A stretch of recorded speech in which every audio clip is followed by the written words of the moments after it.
Hi, everyone. This is Cathy Wilbanks, VP of Operations at Edgar Rice Burroughs Incorporated. So glad that you could join us virtually. We are so excited to be part of the San Diego Comic-Con virtual celebration. This year is so different, and we're just thrilled to be here.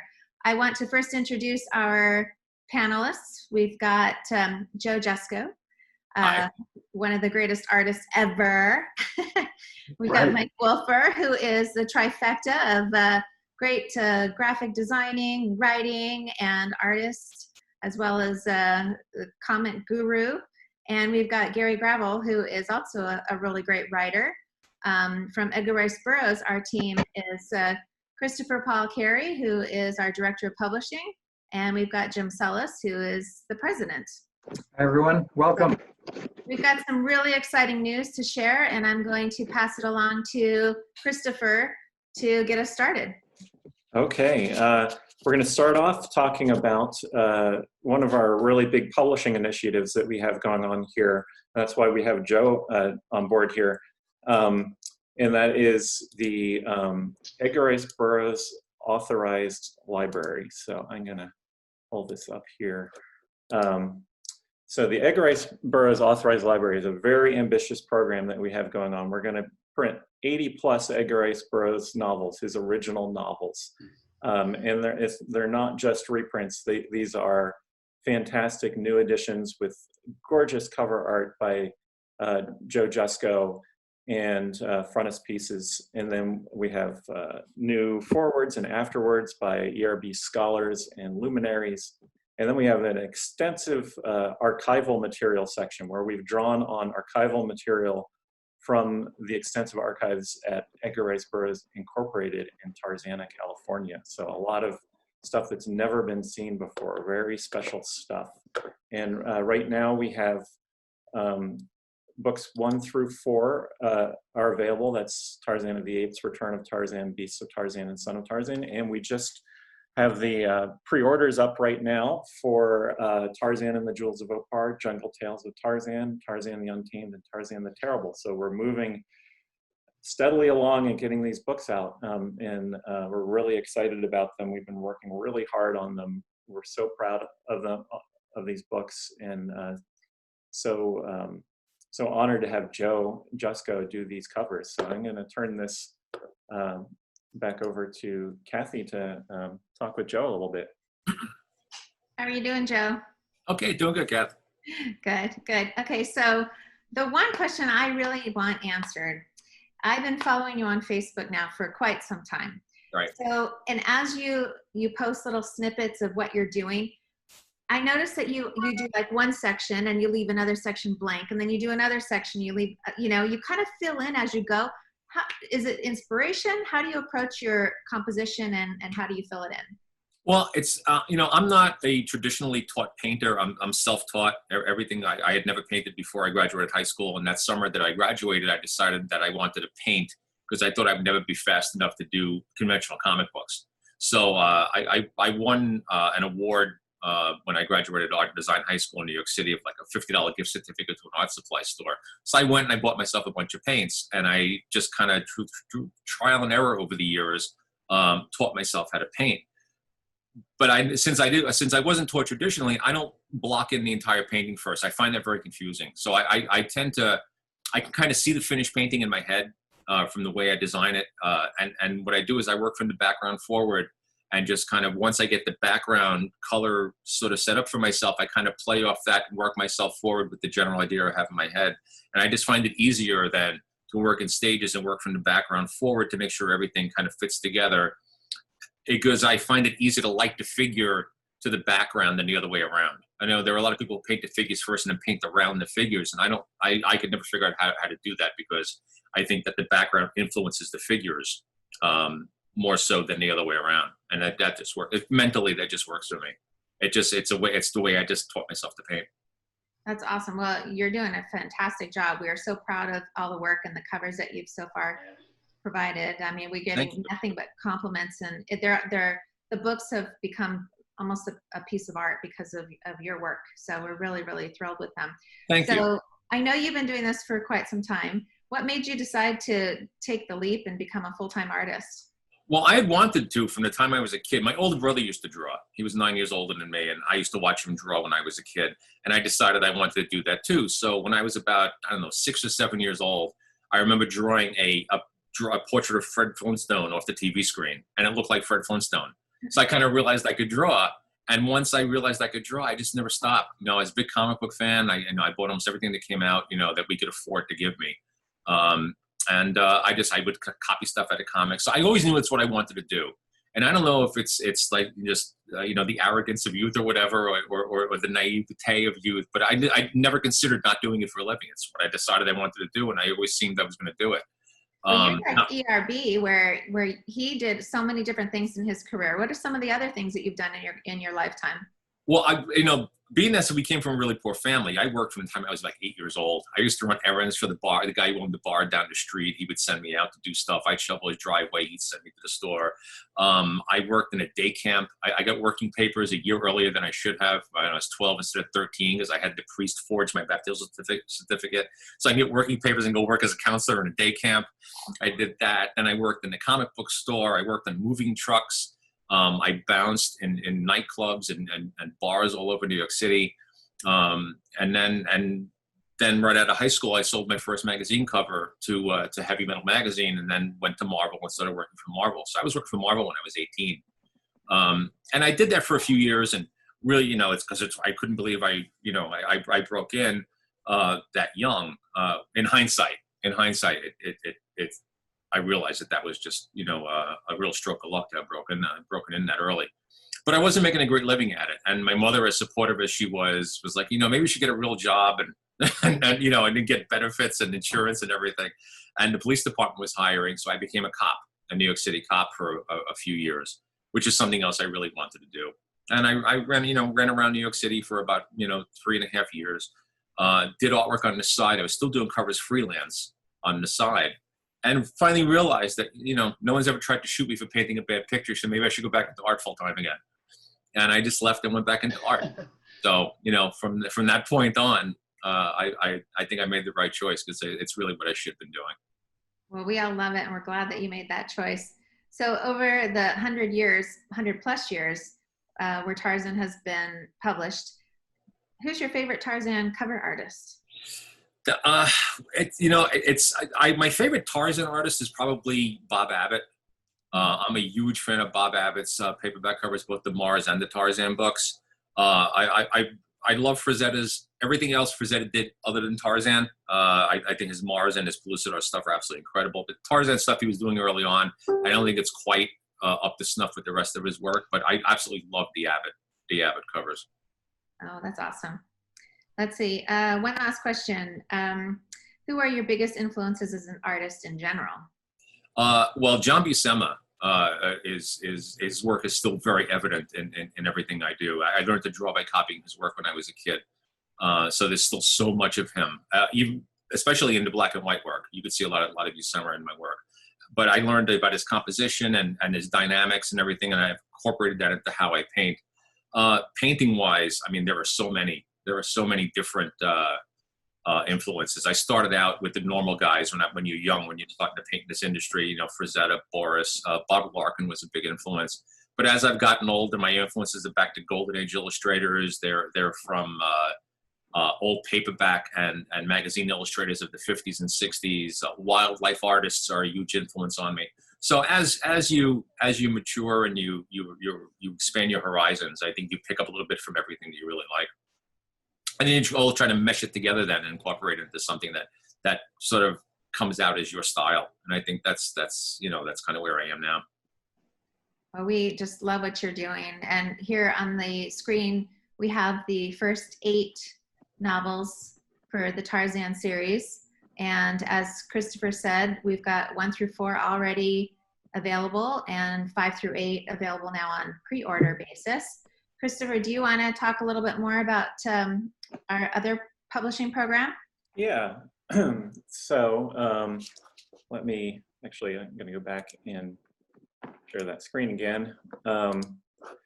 we have another big series called the Edgar Rice Burroughs Universe. And this is a series of new novels and stories and even comic books that are set within the canonical continuity of Edgar Rice Burroughs' original novels. So they are true and faithful to ERB's original works.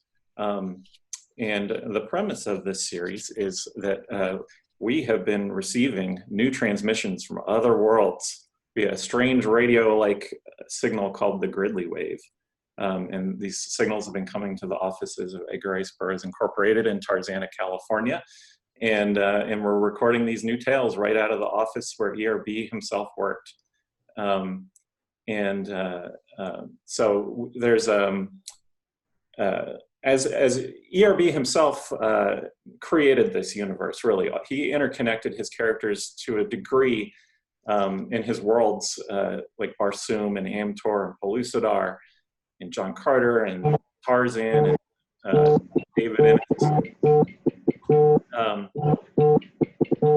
We've got a phone ringing somewhere that's making a lot of noise. You gotta mute your phone. Hey, Jim. There we go. So Edgar Rice Burroughs himself, he interconnected all of his worlds to such a degree. He was really a forerunner in that category, and so we're continuing on that tradition. And not only are these stories interconnected, the first several novels that we're putting out have a through line that we're calling the super arc, the Swords of Eternity super arc. And one of the key figures in that super arc is a new character called Victory Harben. And she is related to some canonical characters from the Tarzan series. She and another character from the original books by Edgar Rice Burroughs, Jason Gridley, the discoverer of the Gridley wave, which can communicate between worlds. They start off on a grand adventure. And starts in Pellucidar, and then they are whisked away across the Edgar Rice Burroughs universe. There's a mysterious kind of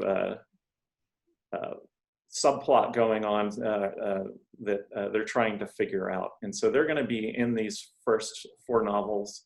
The novels will also have bonus novelettes in the back, and Victory is featuring prominently in those. And as you can see, we also have comic book versions of some of these stories. So this is in the back of Carson of Venus, the Eye of Amtor series. There's a back feature called Pellucidar Dark of the Sun that I actually scripted, and Mike Wolfer here did the artwork for.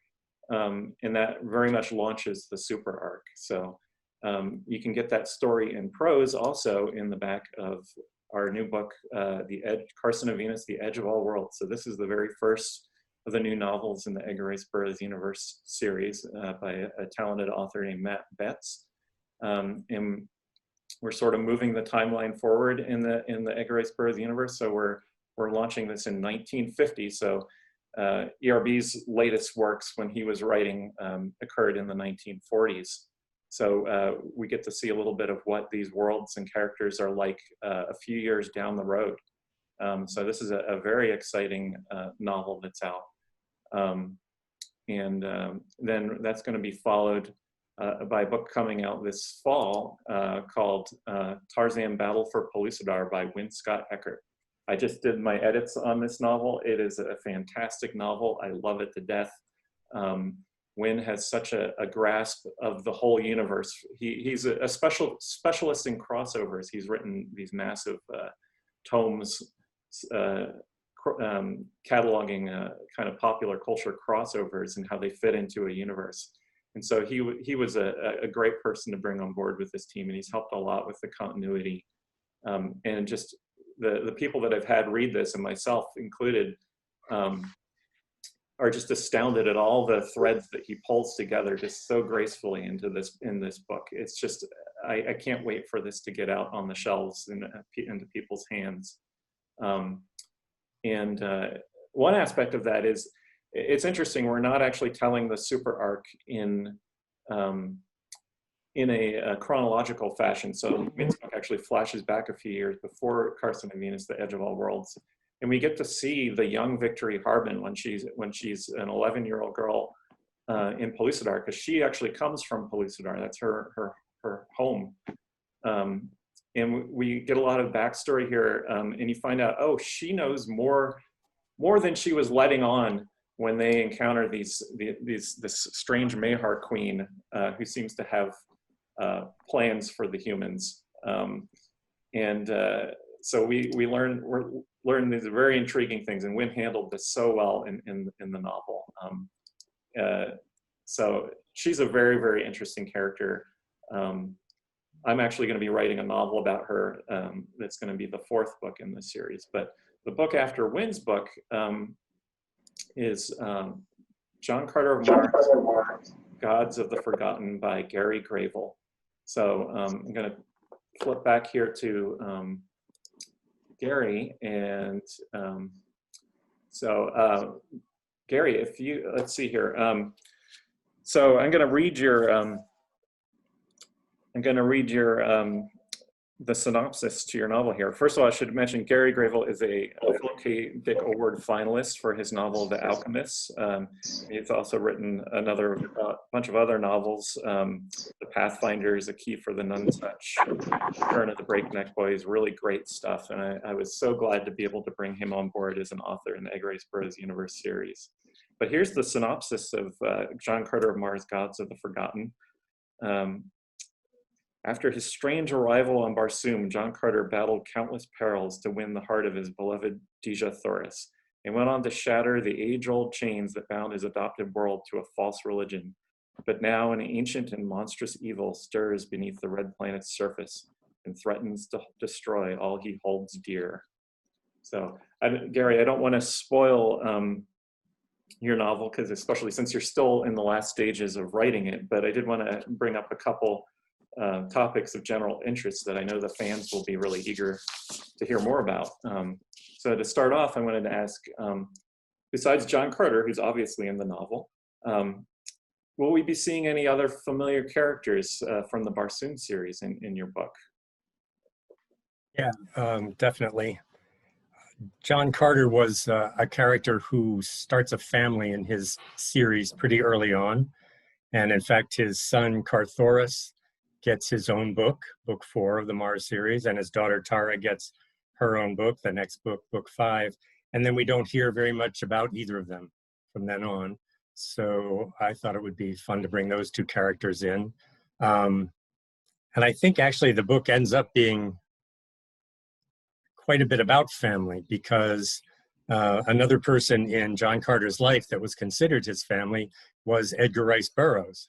Mm-hmm. I think he's the only other protagonist in the Burroughs universe who has sort of a quasi blood connection with Edgar Rice Burroughs. He's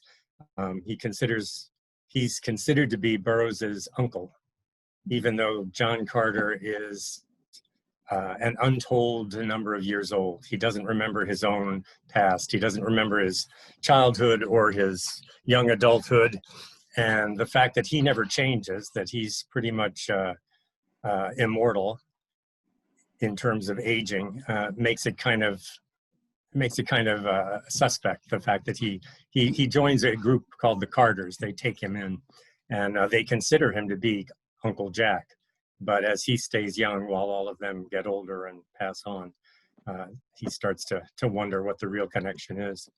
And since my book is set in 1950, which is the year that Edgar Rice Burroughs actually passed away, I thought that would probably have a big influence on John Carter, that he would be dealing with the loss of his final connection to his former world, Earth. Burroughs is in it as an influence, can't be in it as a character because he has just passed away. And then there are some other characters, like you said, I don't want to spoil things, but characters that I enjoyed. There's a character called Gek that I think people who've read the series will know who that is, who comes back. He's a very interesting kind of an alien character. There are also cases where I first read the Mars series starting when I was a little over 6 years old. So for a long time, I've had questions about certain people who had kind of cameos, walk-ons, and then did something interesting, but we never found out what happened to them. So I thought it would be fun to bring them in as it was appropriate. The other person who shows up, who's a previous character not in the Mars series, is Jason Gridley, as you mentioned, because of his role in the super arc that unites the 4 books. He shows up, so he actually meets John Carter for the first time. They'd been aware of each other because they're both connected to Burroughs. In fact, Burroughs seems sort of like a father figure to Jason Gridley in some of his adventures. So I thought it would be interesting to have them interact too. Cool, great. So as you said, your novel begins in 1950, so a few years after ERB's original works. So could you give us just a little hint of like what has been happening on Barsoom and with John Carter since we last heard about them? Yeah, for one thing, John Carter is kind of chafing under his role. The higher up you go in any sort of society, the more responsibility you get. And he's not only the finest swordsman of 2 or maybe 3 worlds, but he also turns out to be, a great diplomat and a great administrator. So he's been kind of involved in all of these governance and political matters that he's not really as interested in. In terms of Barsoom itself, Burroughs put in, especially in the early books, a lot of interesting things that he then didn't develop very much. I think most people think of Barsoom as a pretty savage and primitive place, which it is on the one hand. There's lots of sword fighting and, terrible beasts and things, but it's also clear that they have pockets of really advanced technology. The capitals, the twin capitals of John Carter's country of Helium, there's 2 of them, Greater Helium and Lesser Helium. They're separated by 75 miles, but Burroughs mentions that there's a pneumatic sort of a subway system. So you can go from anywhere in Greater Helium to Lesser Helium, he says, in seconds, which is pretty strange if you're thinking about, a series of adventures where you have to ride on your thoat or use your flyer, for days to get somewhere. The other thing he mentions is there are automatic restaurants where the food goes in raw and is never touched by human hands till it shows up cooked on your plate. So an automat type thing would be very useful these days. The other thing I always had wondered about too is there's an atmosphere plant, and it figures very importantly in A Princess of Mars. And there's one atmosphere plant that provides all of the breathable atmosphere for the entire planet, because Mars is a dying world and you can't live there without having artificial support for the atmosphere. And this atmosphere plant is under great danger in the first book. A couple books later, they mention something about, as a casual news report, that a madman tried to destroy the atmosphere plant. So it occurred to me that at some point somebody would say, why don't we have more than one atmosphere plant? Why don't we have a few of them scattered around? The same thing sort of goes with communication. In the books, when people are getting information from another country, it arrives by courier.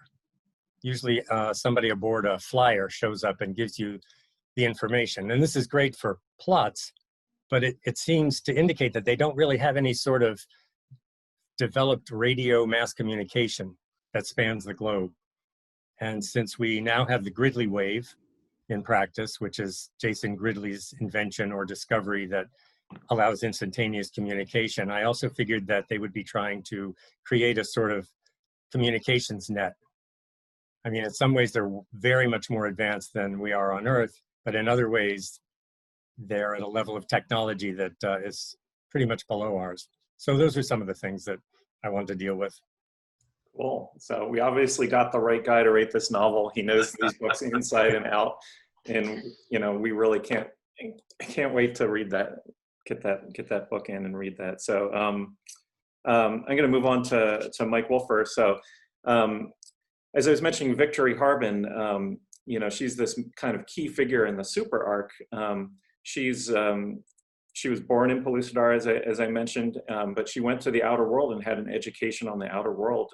She actually has a degree in theoretical physics at a very young age. She was a prodigy. And so we have this great character. And so Mike Wolfer is writing a bonus Victory Harben story that's going to go in Tarzan Battle for Pellucidar, the next book that's coming out this fall. And so we're going to have some little breaking news. We'll reveal the title for the first time and a little bit about what this story is about. So, so Mike, could you tell us a little bit about your story and where Victory Harben finds herself in this latest installment of her journeys through the ERB universe? Okay. In the Swords of Eternity super arc, as Chris had mentioned, there is a through line. Even though each novel tells its own story, they are all interconnected by this through line that features Jason Gridley and Victory Harben. And as you know, as readers go through the novels, they're going to see that there is a much bigger story that's being told. So all four novels do fit together. So the interesting thing that I find with the first two is we see little snippets of Victory Harben.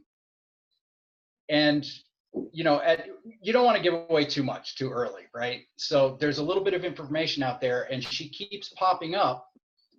Can we say where she is and her situation? Yeah.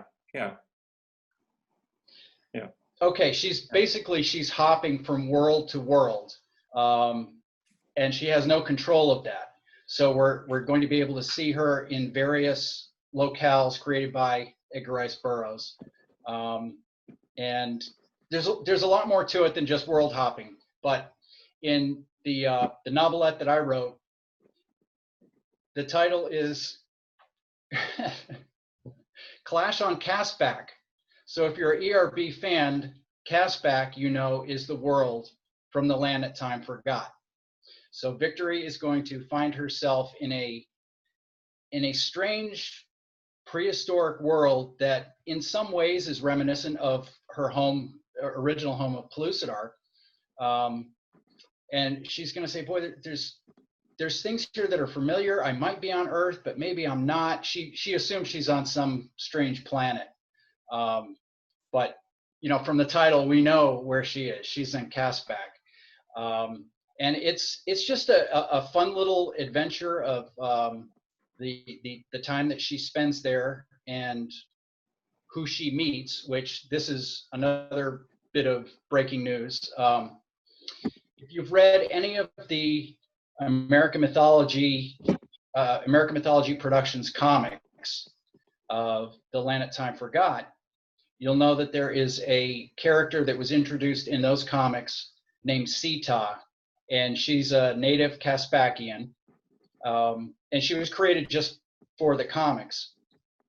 She's in the novelette, so this is her first official appearance in the Edgar Rice Burroughs universe. The stories that we did were not considered canon, but this novelette, Clash on Castback, is. So that's really exciting to see a character that I created for the comics make the jump to legitimate fiction, you know. And it's just a really fun story. There's lots of running and dinosaurs and conflicts. There are some foes that we will see from some of the you know, Land Time Forgot, People Time Forgot, and Out of Time's Abyss. There are some bad characters that come in, and also another brand new character that is going to give readers a lot of insight on the overall picture that is told in that through line of the novels. It's so hard to talk about this and like not say what I'm talking about. You know? let's just say it majorly advances the super arc. Yeah. By the time you get to the end of the story, it's very, very intriguing. Yeah. And you did a great job with that story. Oh, thanks. So, Thank you. So very briefly, since you also work with the comics, and we're going to have to go through this really quickly because we got to keep rolling here. Yep. Could you just give us a quick rundown of the comics coming out from American Mythology? I'm going to put some up on the screen here. Okay, cool. Okay, American Mythology Productions is really proud to be able to do so many Edgar Rice Burroughs comic books.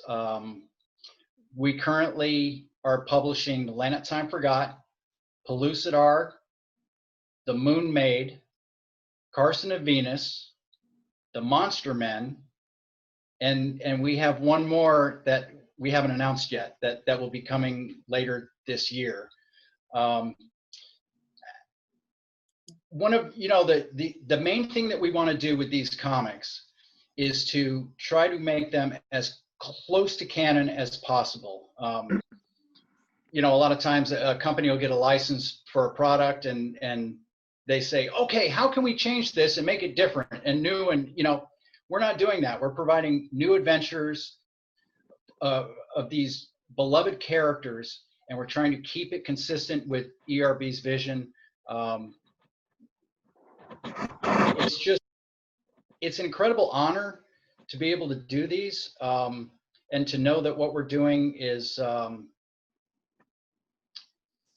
you know, it's what I would want to see if I was reading. If I was a fan buying these comics, this is what I would want to buy. I wouldn't want to see like new, you know, a whole new origin or a new backstory. We don't do that. Yeah. You know, we try to remain faithful. Yeah, and even in this Zorro and the Land That Time Forgot crossover comic that's coming up, it is still true to canon, ERB canon. So, Yep. So Yep. really Zorro and the Land That Time Forgot is going to be a really, really fun project. It launches in October. It's going to be a 4-issue miniseries, and for anyone who's concerned, how can you combine Zorro and the Land That Time Forgot? I don't get it, because, you know, one was World War I and one, you know, this takes place before the events of the first Land That Time Forgot novel. So everything's good there. Yep.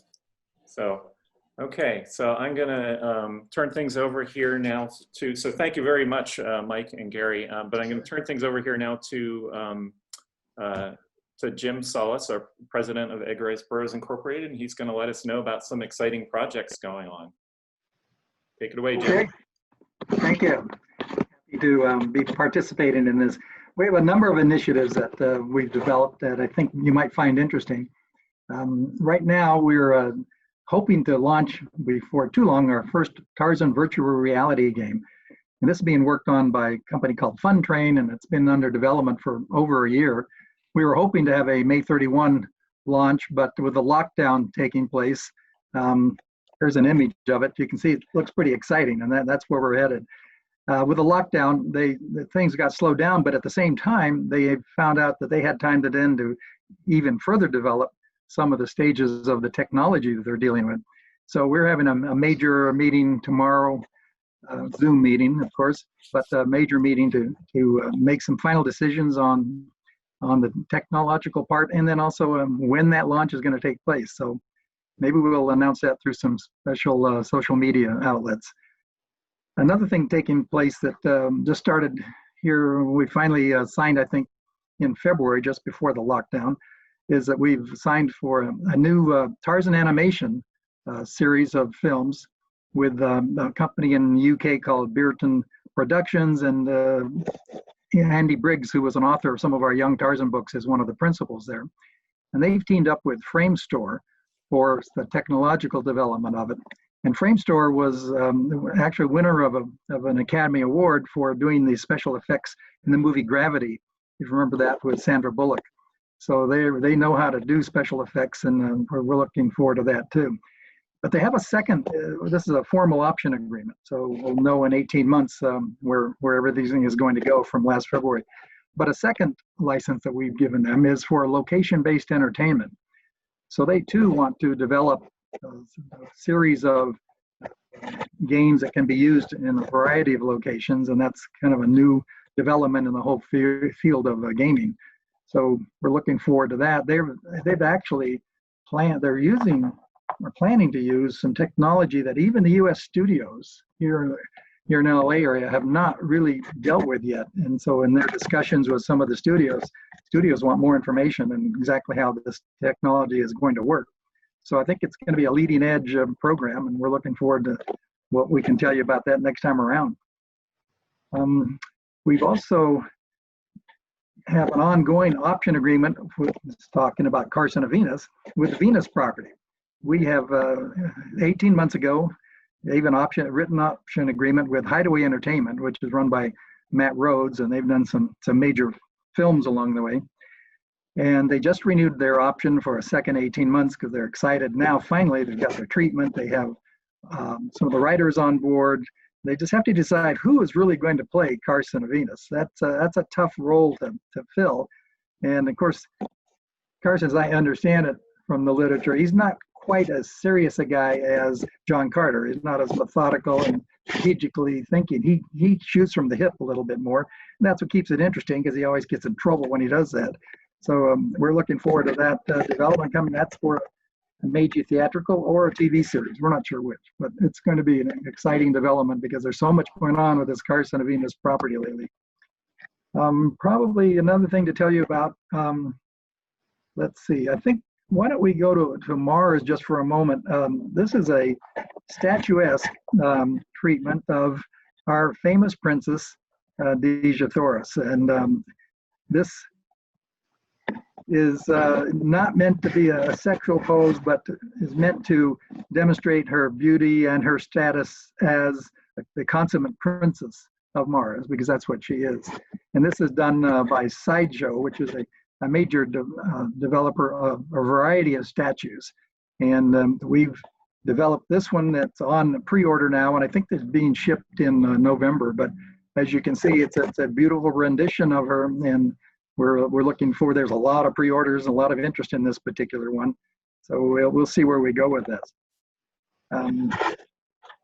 Another one that we've done some things with is just basic artwork. iCanvas is Cathy, you might be able to jump in here and tell us a little bit more about iCanvas and what their product is. Yeah, it's a great website that specializes in art. And so we have actually an Edgar Rice Burroughs collection of art. And currently we've got a lot of different options available.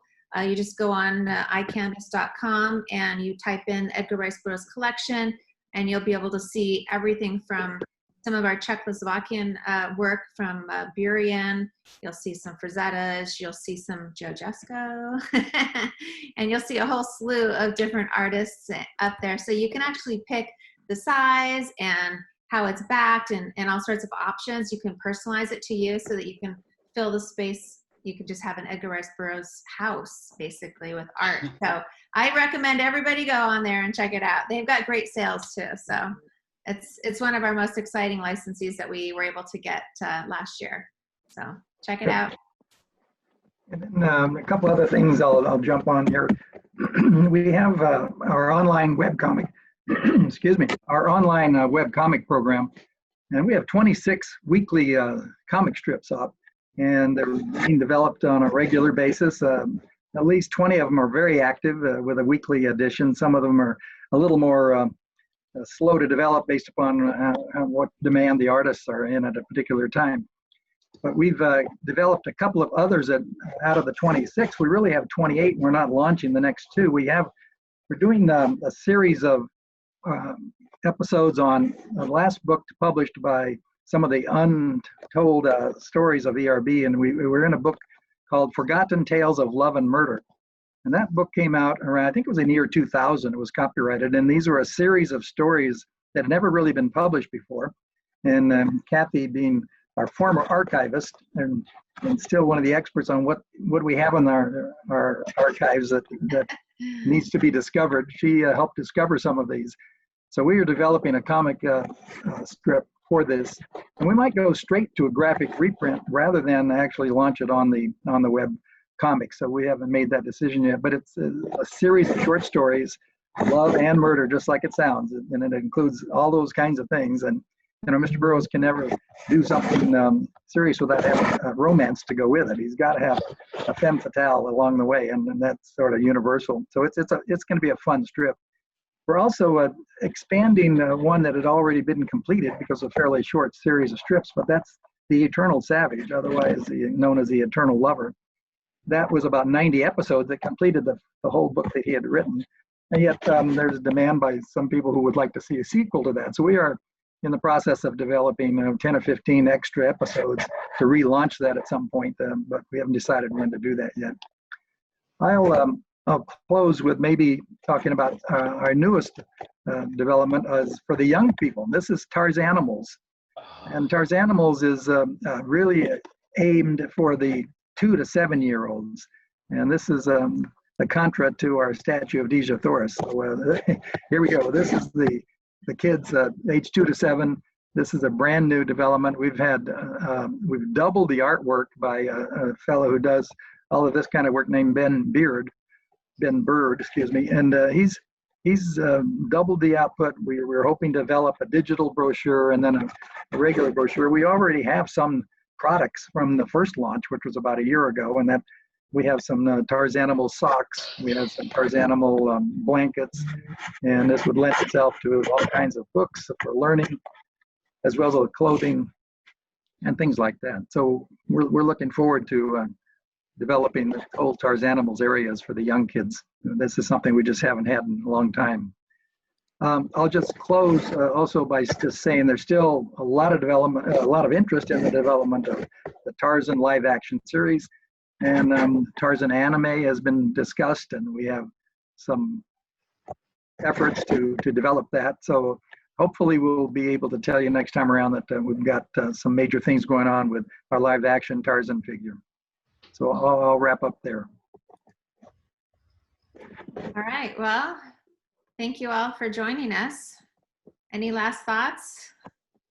Christopher? Get out there, buy some books, check out our materials. Go to edgarriceburroughs.com or erburroughs.com will get you there too. So we have so much in the works and so much coming out right now. We've got those books, the Edgar Rice Burroughs Authorized library books up for pre-order, number 5 through 8. I highly recommend getting in on that series here. So I'm gonna show off those one last time here. But they are just fantastic books, and we're so excited about them. And so this can be pre-ordered now. We're hoping to ship them late summer. So that's my final thought. So stay tuned. Join all of us on Facebook and social media sites to keep up. There's also a newsletter link that you can go to on our website to get all the current updates. And stay tuned. We've got so much great stuff coming. all right. Thanks everybody. Thank you. Take care. Thank you.